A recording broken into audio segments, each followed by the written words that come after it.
Halo, assalamualaikum warahmatullahi wabarakatuh. Nama saya Pinko Satabi dari kelas 12A. Di sini saya akan menjelaskan tentang mawaris. Arti dari mawaris adalah mawaris merupakan serangkaian kejadian mengenai pengalihan pemilikan harta benda dari seorang yang meninggal dunia kepada seseorang yang masih hidup. Dengan demikian, untuk terwujudnya kewarisan harus ada 3 unsur, yaitu yang pertama orang mati yang disebut pewaris atau yang mewariskan. Yang kedua itu ada harta milik orang yang mati atau orang yang mati meninggalkan harta waris. Yang ketiga dan yang terakhir, satu atau beberapa orang hidup sebagai keluarga dari seorang yang mati yang disebut sebagai ahli waris.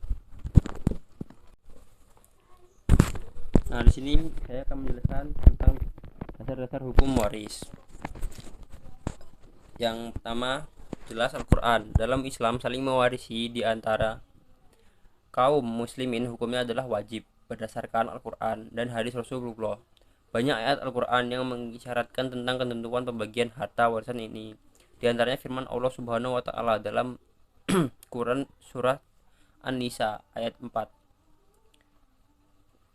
Dan di sini artinya menjelaskan, bagi orang laki-laki ada hak bagian dari harta peninggalan ibu bapa dan kerabatnya, dan bagi orang wanita ada hak bagian pula dari harta peninggalan ibu bapak dan kerabatnya, baik sedikit ataupun banyak menurut bahagian yang telah ditetapkan.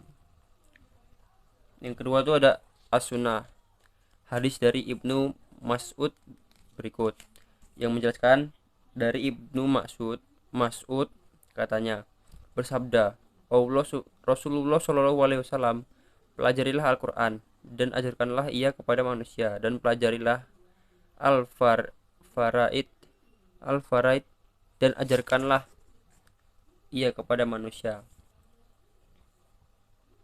Dan yang ketiga ada posisi hukum kewarisan Islam di Indonesia. Hukum kewarisan Islam di Indonesia merujuk kepada ketentuan dalam kompilasi hukum Islam atau KHI. Mulai pasal 171 diatur tentang pengertian pewaris, harta warisan, dan ahli waris. Selanjutnya saya akan menjelaskan tentang ketentuan mawaris dalam Islam. Yang pertama itu ada ahli waris. Jumlah ahli waris yang berhak menerima harta warisan dari seseorang yang meninggal dunia ada 25 orang, yaitu 15 orang dari ahli waris pihak laki-laki yang disebut ahli waris ashabah, dan yang selanjutnya berupa sisa setelah diambil oleh sabil furud, dan 10 orang dari ahli waris pihak perempuan yang bisa disebut ahli waris zawil furud. Kedua itu ada syarat-syarat mendapatkan warisan. Yang ketiga ada sebab-sebab menerima harta warisan. Yang keempat ada sebab-sebab tidak mendapatkan harta warisan. Yang kelima ada ketentuan pembagian harta warisan. Nah, di sini saya akan memberikan contoh mawaris ini. Sebelumnya ada tambahan, pembagian harta waris dalam Islam diatur dalam Al-Quran, yaitu pada surat An-Nisa yang menyebutkan bahwa pembagian harta waris dalam Islam telah ditentukan. Ada 6 tipe persentase pembagian harta waris. Ada pihak yang mendapatkan 1/2, 1/4, 1/8, 2/3, 1/3, dan 1/6. Nah, lalu kita lanjut ke soal. Di sini ada contoh pembagian harta warisan jika ayah meninggal.